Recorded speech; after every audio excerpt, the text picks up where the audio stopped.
Hey guys, lucky enough I did find the files for the dyeing and chroming of the visors, so I'm ecstatic about that. So I'm glad I could retrieve them, and so yeah, I put a video of just those two clips, well, 3, 4, there's actually quite a bit, but yeah, so I just put those files into one video. I did speed up the video just quite a bit, but I do ramble on a bit. And these videos were taken a few months ago, back when I was deciding to sell my visors separately from my helmets, but that isn't the case now, and I just got an email. Damn it. Yeah, so, with this video, if anything I say I'm selling visors or helmets, keep in mind that this video was dated a few months ago and things have changed. So I will not be selling visors and helmets temporarily, especially I won't be selling visors singly anymore. So yeah, be sure to learn something from this video, and I hope you guys finally know how I dye and chrome my visors. If you got any other questions, just let me know, and yeah, be sure to subscribe if you want some more. This is how you dye your visors if you got a clear visor. You'll need I usually dye my visors in bulk. I do probably about 5 visors at a time. So I've done 4 and I'm doing my last one. I'm using this, it's I Dye Poly. You gotta grab the Poly version. It's orange. It's a very good brand. You want to dye it just like this. So yeah, I got it filled up to a big pot. I think it's about 3.5 litres of water, I think, I'm not sure. But you put I suspended mine with just bits of wire, but you put it in, don't put the dissolvable pack in, cut that and pour the powder in, because if you actually put the dissolvable pack in, it'll actually leave specks on the visor. I learned that out just recently. So yeah, so I leave it in here. I do probably about 2, maybe 3 10-minute baths, both at around 140 to 30 degrees. Yeah, but I still need to heat it up because I think it's just not hot enough. So make sure you keep stirring it around, because otherwise all the all the colour will stay at the bottom, as it does. So I will be back once I got all the visors dyed and ready for the chroming. So this is a orange visor. Now I usually add my crack while it has been tinted. Yeah, because if you actually tint your visor after the crack, and you leave some of the little flaky bits that might lay around. You can see on this visor I left some of the flaky bits on the edge, but you can see they stand out a lot more brighter than the original visor. But yeah, well, that can just be taken off. But if you do leave like that excess on the visor after you cut it out, you'll just like have this orange line. But if you drill into it while it's already been orange tinted, then you won't see that line as much, and which is really good, because then you can just put a black in between the crack and continue on with your visor. Now this visor a guy will be purchasing off me. He asked me for a visor, well, a cast visor basically finished. So I'm going to try and do it. So as you can see with the mapping pen, so if you can kind of see that line, the faded line, just there. Yeah, well, that was actually done very loosely with the mapping pen. And the rest is just Nico, which just rubs off. So I've gotten the crack details from Halo 5. what I did, I first made a paper thing and I lined it up. I put it on the outside, stencil it on the inside, and so at least when I Dremel it, if my hand does touch it while I'm Dremeling out, it won't rub off and I don't know where I'm Dremeling.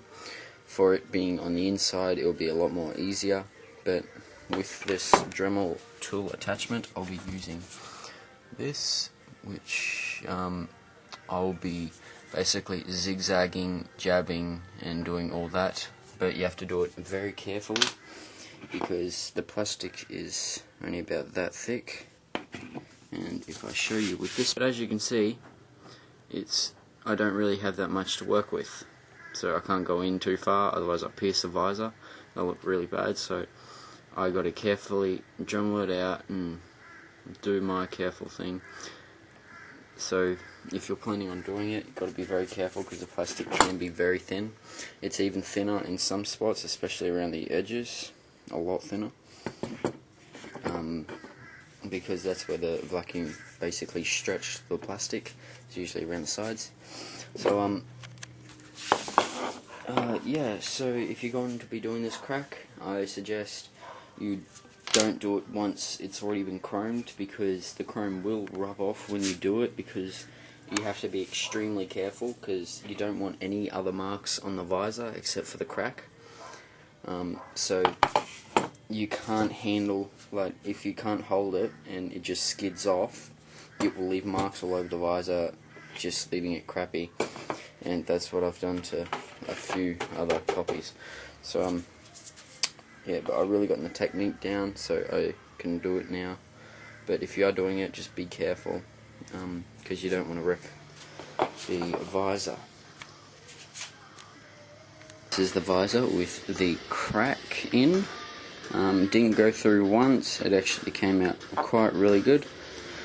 So right now, as you can see all the little melted plastic that still sticks onto the edges. Me using a metal bit doesn't really come off quite easy, so I'll be carefully using a file to remove all that excess.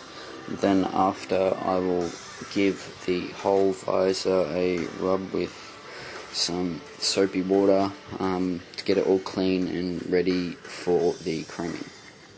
For people, once and for all, how I do my visors. So as you can see, I'll use this one.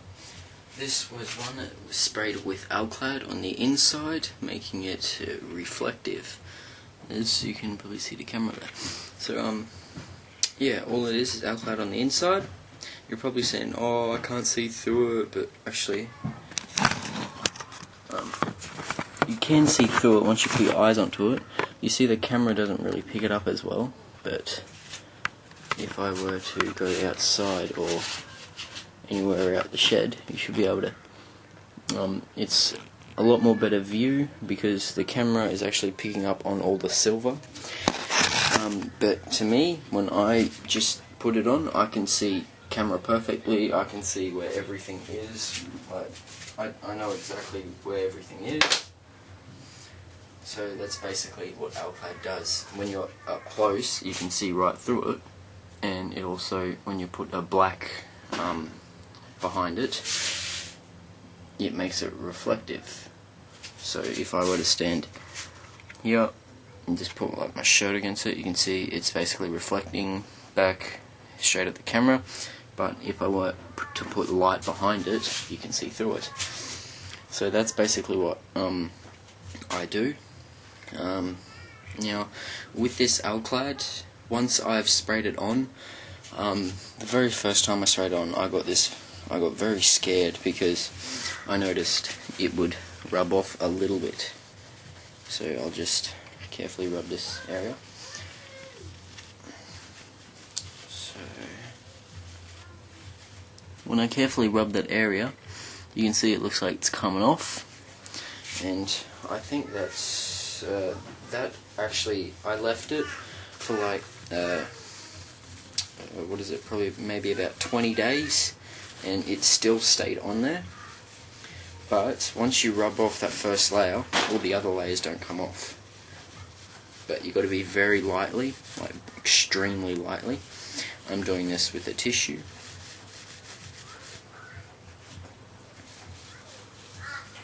And this is one that will be going into my visors, my helmet.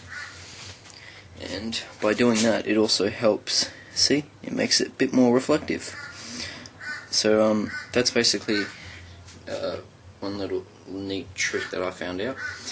As you can see, there's probably some slight marks on the nose, but you can't see it at all on the piece. So yeah, so now showing you in the visor. Now, this Alclad can rub off. It comes in a bottle like this, and before you use it, you got to shake it. So yeah, that's another little thing I forgot. But this is a helmet that will be soon, will be finished soon. I just have to do the silver nicks and that. So once it's in the helmet and make it dark on the inside of the helmet, it makes it reflective. But if I were to put light on the inside, as you can see in the visor, you can see through it. You can see the shed and everything. But if you make it dark, it just makes it reflective. So if I ever can wind it up, but that's how it works. And you can see through it fine, and yeah, it acts just like another visor. Now, in my last video, let me just put this helmet back. In my last video, you saw these visors. This one was dyed a lot darker, this one was dyed a lot brighter. Now, you can tell the difference. One's a bit more orange, this one's a bit more gold. But, to the human eye, where I am, this is actually more orangey than gold. And this is like a really, really deep orange. So, I might not be using these at all. I might just flog them off to see anyone who might just want to buy it and put it in their helmet. But I will not be using these because it's a bit too dark for my helmets. If you do ever get it, you will see why it is very dark. But this one turned out exactly the same as my first one, my first helmet I did. So yeah, let's get to it. See the process? If it ever... Yes, okay.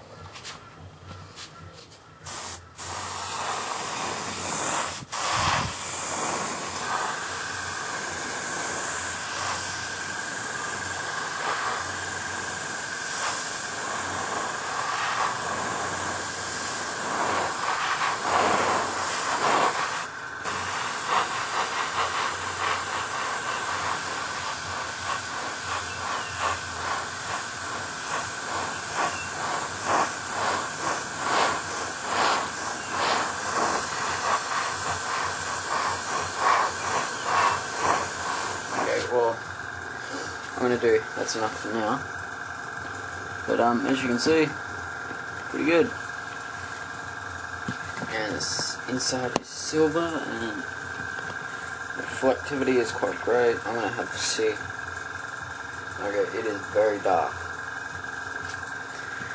For me it is very dark, so I'm going to have to buff off some of that thick layer I did. But yeah, that's basically how I chrome my visors. And the next step is put a whole heap of hexagon stickers on there and do a very light coat on the outside, and yeah, that's how I do it. Cheers.